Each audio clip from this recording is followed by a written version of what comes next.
साथियों नमस्कार, कैसे हैं आप सब लोग। डिस्प्रपोर्शनेट ऑफ असेट पर हम चर्चा कर रहे हैं आज पार्ट नंबर 4 में।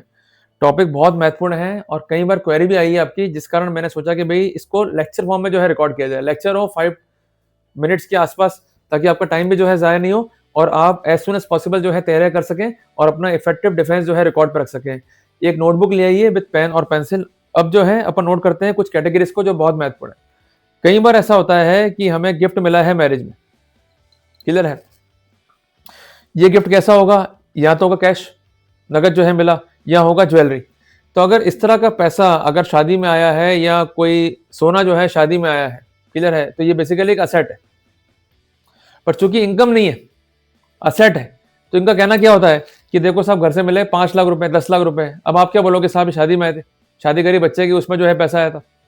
तो ये बेसिकली अगर असेट है, इनकम नहीं है, तो असेट ज्यादा बोलेगी, क्लियर है। तो ऐसी स्थिति में जो कॉलम है असेट का, उससे ये एंट्री जो है बाहर निकालनी पड़ेगी और इसके अगेंस्ट में हमें लिखना पड़ेगा स्पष्टीकरण कि ये ज्वेलरी जो है शादी में आई है या ये जो कैश है वो शादी में है।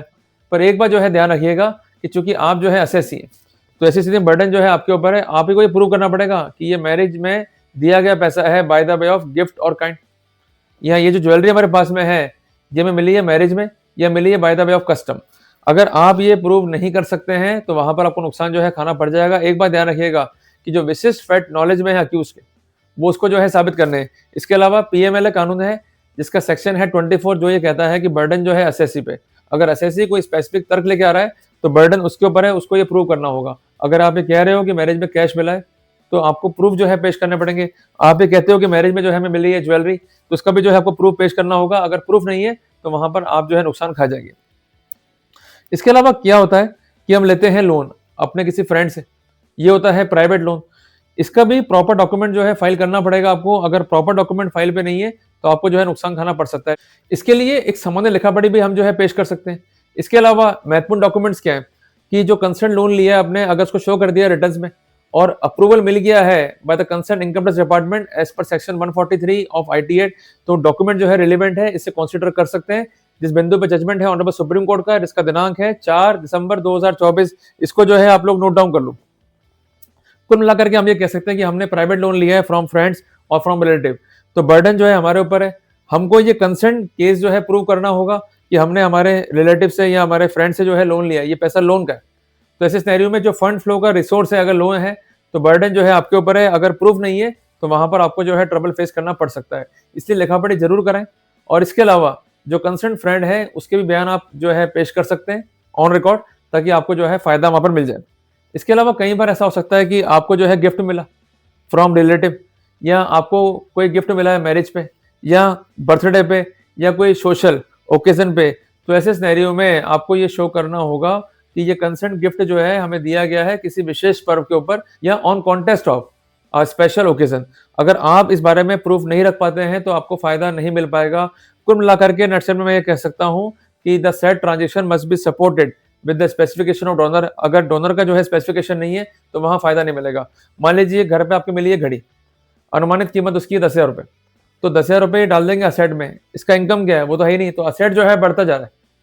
तो आपको ये कंफर्म करना पड़ेगा कि हमें ये घड़ी जो है हमारे फ्रेंड ने दिया, बर्थडे पे दिया, बतौर गिफ्ट दिया, तो ये गिफ्ट जो है परमिसेबल है, पर बर्डन आपके ऊपर है कि ये गिफ्ट है। अगर आप गिफ्ट को प्रूव नहीं कर पाते तो ये असेट में काउंट हो जाएगा। इनकम चूंकि इसके अगेंस्ट खड़ी भी नहीं है, नुकसान जो है खाना पड़ जाएगा आपको। क्लियर है बात ये। तो अगर आपके पास प्रॉपर रिसोर्सेज हैं तो वो हेडिंग वहां से हट जाएगी, उसके अगेंस्ट में एक नोट लग जाएगा कि हमें हमारे फला फला मित्र मिस्टर ए ने ये गिफ्ट दिया। मिस्टर ए का स्टेटमेंट जो है रिकॉर्ड पे कराना पड़ेगा ताकि ये फैक्ट जो है प्रूव कर सकें। इस बात का जो है विशेष ध्यान रखिएगा। अक्सर ये गलती आप लोग करते हो कि आप फैक्ट तो रख देते हो बट समर्थन में कोई एविडेंस रिकॉर्ड पे होते नहीं है। जब तक स्पेसिफिक एविडेंस फाइल पे नहीं होगी फायदा अपने को नहीं मिल पाएगा। इसको आप जो है नोट डाउन कर लीजिए। तो कुल मिलाकर के हम ये कह सकते हैं कि अगर इनकम को और असेट को बैलेंस करना है तो बहुत सामान्य सूत्र क्या है कि इनकम थी हमारे पास, मान लीजिए 5,000 रुपए, इसके अगेंस्ट जो है प्रॉपर्टी खरीद ली, तो एक तरीके से हम यहाँ भी दे सकते हैं जस्टिफिकेशन। बहुत सिंपल हो गया। अगर इनकम नहीं है फिर भी हमारे पास जो है प्रॉपर्टी, उदाहरण के लिए हमारे पास एक मोबाइल फोन है या हमारे पास कोई ज्वेलरी है या कैश मिल गया, वहां पर इनकम नहीं है तो इनकम जीरो हो गया पर असेट खड़ा हो गया। पर आप चाहते हैं कि असेट काउंट नहीं हो तो आपको वहां पर प्रॉपर देना पड़ेगा स्पष्टीकरण कि जो ये कंसर्न असेट है ये हमें मिला है गिफ्ट के अंदर।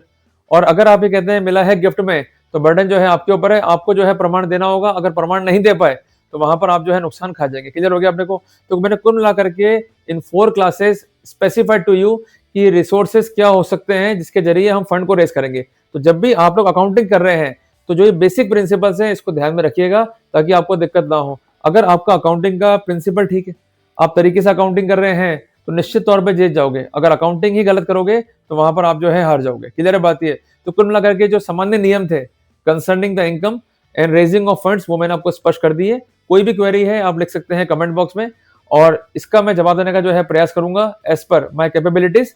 जल्दी मिलेंगे पार्ट नंबर 5 में जहां हम बात करेंगे एक्सपेंडिचर के ऊपर। और कई बार ऐसा होता है कि ये लोग हमारे घर पे आ गए, सर्च कर रहे हैं, डॉक्यूमेंट्स इनको मिलते जा रहे हैं, तो ये उसको भी मानते हैं एडिशनल एक्सपेंडिचर में, जिसका सोर्स क्या है, the documents collected during the proceedings of सर्वे और प्रोसीडिंग ऑफ सर्च।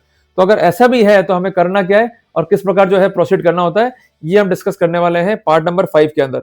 जल्दी मिलेंगे नई कक्षा में।